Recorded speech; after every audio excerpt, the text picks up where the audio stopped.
देवों के देव महादेव के 11 अनमोल वचन।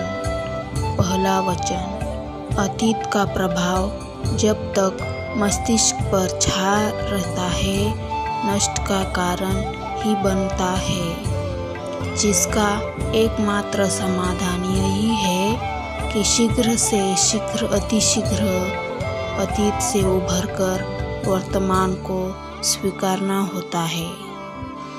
दूसरा वचन, अशांत मन चिंता को जन्म देता है और चिंता मन को और अशांत करती है, जिससे निराशा ही उत्पन्न होती है और निराश मन असफलता का कारण बनता है। तीसरा वचन, आत्मविश्वास अच्छा होता है, लेकिन जब वही आत्मविश्वास व्यक्ति के अहंकार में परिवर्तित होता जाता है, वही आत्मविश्वास व्यक्ति को निर्बल बना देता है।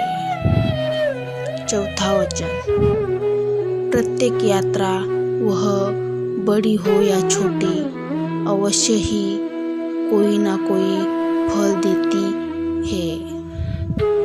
पांचवा वचन, असत्य बोलने का तात्पर्य है असत्य को जानते हुए भी सत्य को बदल देना, और गोपनीय होने का तात्पर्य है सत्य का ज्ञात होते हुए भी सत्य को ना कहना।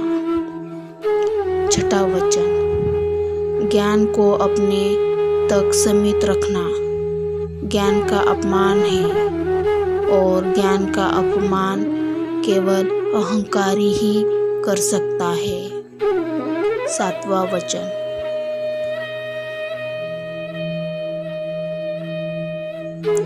उचित समय पर यदि कोई कार्य करना भूल जाए तो उसे पुनः करने के लिए उपयुक्त समय की प्रतीक्षा करनी पड़ती है। आठवां वचन, जिस प्रकार सुख की अनुभूति के लिए दुख का आभास अनिवार्य है, उसी प्रकार साहस की अनुभूति के लिए भय का सामना भी अनिवार्य है। नौवां वचन, इस संसार में दायित्व के पूर्ति के मार्ग पर ऐसी कई परिस्थितियां उत्पन्न हो जाती है जहाँ व्यक्ति के मन में पाने की प्रसन्नता से अधिक कुछ खोने का दुख, उसकी ग्लानि उत्पन्न हो जाती है। 10वां वचन, जो सदैव अपनी आत्मरक्षा हेतु चिंतित रहते हैं, जिनके प्रत्येक कर्म के पीछे सर्वोच्च पद को प्राप्त करने की प्रतिष्ठा की मंशा हो, वो किसी और की रक्षा करने योग्य हो ही नहीं सकता। 11वां वचन, एक महासागर में एक छोटी सी नौका तब तक नहीं डूब सकती जब तक महासागर का जल उसमें भर नहीं जाता।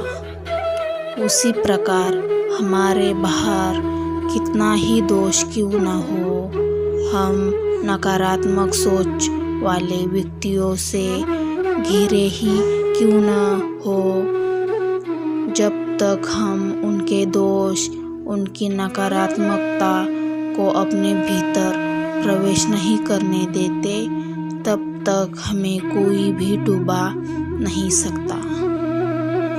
देवों के देव महादेव। वीडियो अच्छा लगा तो लाइक और सब्सक्राइब जरूर करना।